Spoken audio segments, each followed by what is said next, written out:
नमस्ते students. Standard 5th subject Hindi, chapter number 1 यातायात, workbook page number 10। Students, आपकी workbook के पेज नंबर 10 पर दिया गया है प्रश्न नंबर 5। उसमें लिखा है कोष्टक से उचित शब्द चुनकर रिक्त स्थानों की पूर्ति कीजिए।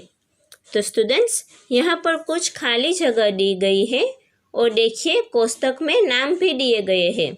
तो यहाँ से हमें सही नाम चुनना है और फिर खाली जगह में लिखना है, ठीक है। तो देखिए पहली खाली जगह है, करणपुर नामक गांव में एक खाली जगह रहता था। करणपुर नामक गांव में एक खाली जगह रहता था। कौन रहता था? एक चरवाहा। तो हमें कोष्टक में से नाम ढूंढना है चरवाहा और फिर खाली जगह में लिखना है, ठीक है। दूसरी खाली जगह, चरवाहा भेड़ बकरियों पर अपना खाली जगह करता था। क्या करता था? अपनी भेड़ बकरियों पर अपना गुजारा करता था। तो हम उत्तर लिखेंगे गुजारा। फिर तीसरी खाली जगह है, एक दिन अचानक चरवाहे को खाली जगह करने की सूझी। एक दिन अचानक चरवाहे को खाली जगह करने की सूझी। तो चरवाहे को मजाक करने की सूझी। उत्तर आएगा मजाक। चौथी खाली जगह, चरवाहे की खाली जगह सुनकर खेतों से लोग दौड़ आए। चरवाहे की खाली जगह सुनकर खेतों से लोग दौड़ आए। तो इसमें उत्तर आएगा चिल्लाहट। चरवाहे की चिल्लाहट सुनकर खेतों से लोग दौड़ आए। पांचवी खाली जगह, जब सचमुच में बाघ आया तो खाली जगह नहीं आया। जब सचमुच में बाघ आया तो खाली जगह नहीं आया। तो उत्तर आएगा कोई। जब सचमुच में बाघ आया तो कोई नहीं आया।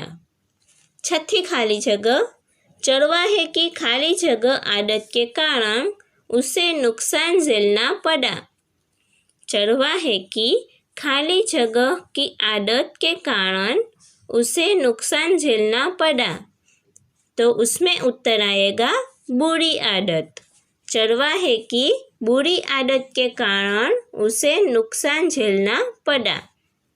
तो इस तरह हमें कोष्टक में से सही नाम चुनकर खाली जगह में लिखना है। अब देखिए प्रश्न नंबर 6। इसमें लिखा है निम्नलिखित वाक्यों का अंग्रेजी में अनुवाद कीजिए।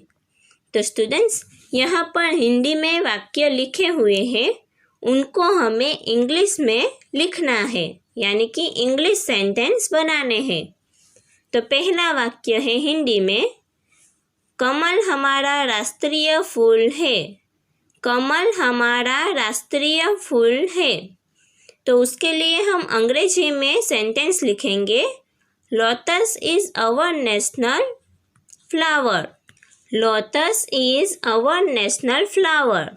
तो इस तरह हम अंग्रेजी में सेंटेंस लिखेंगे। फिर दूसरा वाक्य है हिंदी में, मधुमक्खियाँ फूल पर बैठती है। मधुमक्खियाँ फूल पर बैठती है। तो उसके लिए हम अंग्रेजी में सेंटेंस लिखेंगे, honey bees are sitting on the flower. Honey bees are sitting on the flower. फिर तीसरा वाक्य है, मुझे बैलगाड़ी में बैठना पसंद है। मुझे बैलगाड़ी में बैठना पसंद है। तो उसके लिए हम अंग्रेजी में सेंटेंस लिखेंगे, I like sitting in a bullock cart. I like sitting in a bullock cart. फिर चौथा वाक्य है, ऑटो रिक्शा के 3 पहिए होते हैं। ऑटो रिक्शा के 3 पहिए होते हैं। तो इसके लिए हम अंग्रेजी में सेंटेंस लिखेंगे, auto rickshaw has 3 wheels. Auto rickshaw has 3 wheels. उसके बाद 5वां वाक्य है, मुझे हिंदी बोलने में मज़ा आया। मुझे हिंदी बोलने में मज़ा आया। तो इसके लिए हम अंग्रेजी में सेंटेंस लिखेंगे, I enjoy speaking Hindi. I enjoy speaking Hindi. उसके बाद है, मैंने बस का टिकट लिया। 6ठा वाक्य है, मैंने बस का टिकट लिया। तो उसके लिए हम अंग्रेजी में सेंटेंस लिखेंगे, आई टुक अ बस टिकट। आई टुक अ बस टिकट। फिर उसके बाद 7वां वाक्य है हिंदी में, मैंने आम खाया। मैंने आम खाया। तो इसके लिए हम अंग्रेजी में सेंटेंस लिखेंगे, आई एट मैंगोज। आई एट मैंगोज। तो इस तरह हम हिंदी वाक्य के अंग्रेजी में सेंटेंस लिखेंगे, ठीक है। अब देखिए प्रश्न नंबर 7, यातायात के अंग्रेजी नामों के आगे कोष्टक में से हिंदी नाम लिखिए। तो स्टूडेंट्स, यहाँ पर कोष्टक में हिंदी नाम दिए गए हैं और जो पूछा गया है उसमें है अंग्रेजी नाम। तो हमें अंग्रेजी नामों को उसके हिंदी नाम के साथ अच्छे से लिखना है, ठीक है। तो यहाँ पर देखिए पहला स्पेलिंग जो अंग्रेजी नाम है वो है कैमल कार्ट। तो कैमल कार्ट को हम हिंदी में क्या कहेंगे? ऊँट गाड़ी। कैमल कार्ट यानी ऊँट गाड़ी। फिर नेक्स्ट है सेकंड, उसमें लिखा है ट्रेन। तो ट्रेन को हम हिंदी में कहेंगे रेलगाड़ी। ट्रेन को हिंदी में कहेंगे रेलगाड़ी। फिर थर्ड है एरोप्लेन। थर्ड है एरोप्लेन। एरोप्लेन को हम हिंदी में कहेंगे हवाई जहाज। एरोप्लेन को हिंदी में कहेंगे हवाई जहाज। फोर्थ है बस। बस को हम हिंदी में कहेंगे बस। बस को हम हिंदी में कहेंगे बस। फिफ्थ है horse carriage. Fifth horse carriage. Horse carriage को हम हिंदी में कहेंगे टांगा। क्या कहेंगे? हॉर्स कैरिज यानी कि टांगा। फिर सिक्स्थ है स्कूटर। तो स्कूटर को हम हिंदी में कहेंगे स्कूटर। स्कूटर को हम हिंदी में कहेंगे स्कूटर। फिर नेक्स्ट है seventh bullock cart. Bullock cart. तो बुलोक कार्ट को हम हिंदी में कहेंगे बैलगाड़ी। बुलोक कार्ट को हम हिंदी में कहेंगे बैलगाड़ी। नेक्स्ट है 8 शिप। तो शिप को हम अंग्रेजी में कहेंगे जलयान। हिंदी में कहेंगे जलयान। शिप को हम हिंदी में कहेंगे जलयान, या फिर हम जहाज भी कह सकते हैं, लेकिन यहाँ पर कोष्टक में जलयान लिखा है इसलिए हम लिखेंगे जलयान। फिर नेक्स्ट है 9th, उसमें नाम है मोटरसाइकिल। मोटरसाइकिल को हम हिंदी में कहेंगे मोटरसाइकिल। मोटरसाइकिल को हम हिंदी में कहेंगे मोटरसाइकिल। फिर नेक्स्ट है 10th बाइसिकल। बाइसिकल को हम हिंदी में कहेंगे साइकिल। बाइसिकल को हम हिंदी में कहेंगे साइकिल।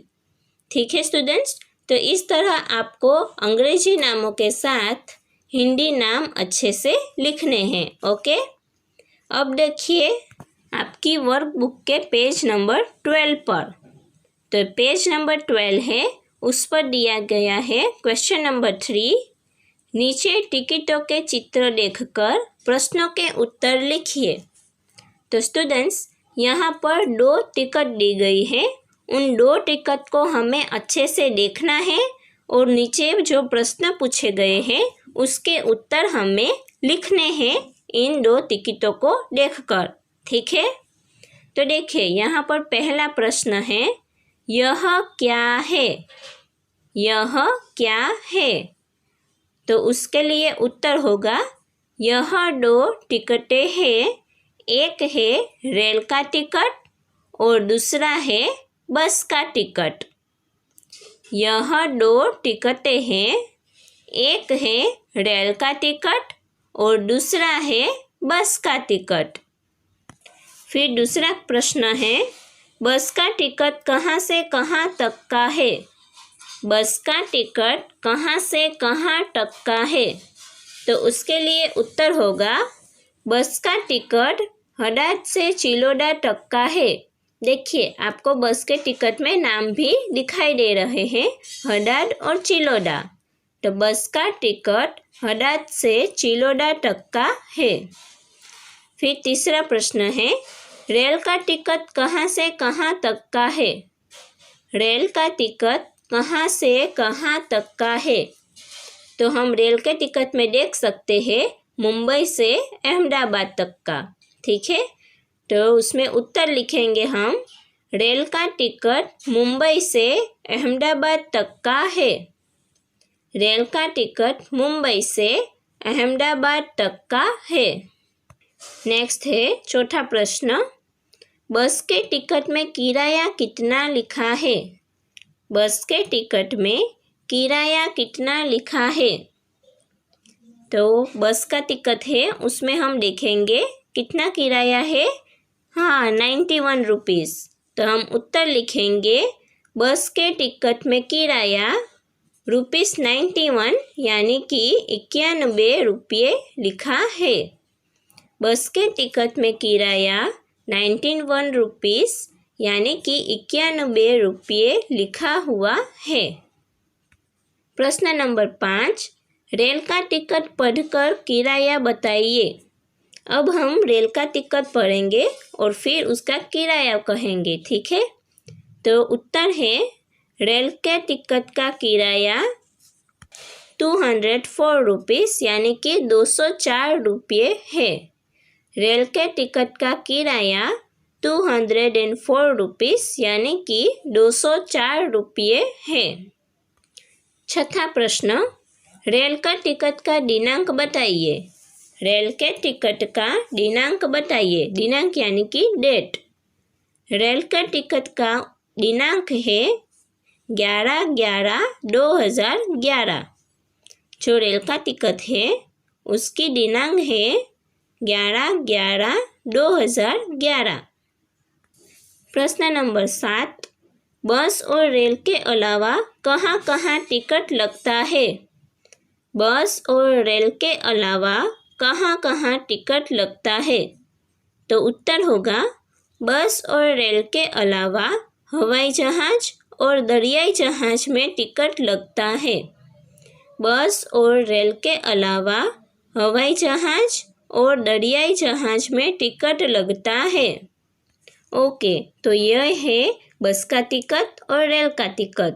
ठीक है, तो अब स्टूडेंट्स, आपको ये खाली जगह, फिर वाक्य और अंग्रेजी नाम के साथ हिंदी नाम और टिकट के प्रश्न उत्तर अच्छे से आपको अपने वर्कबुक में लिख लेना है। Okay, thank you.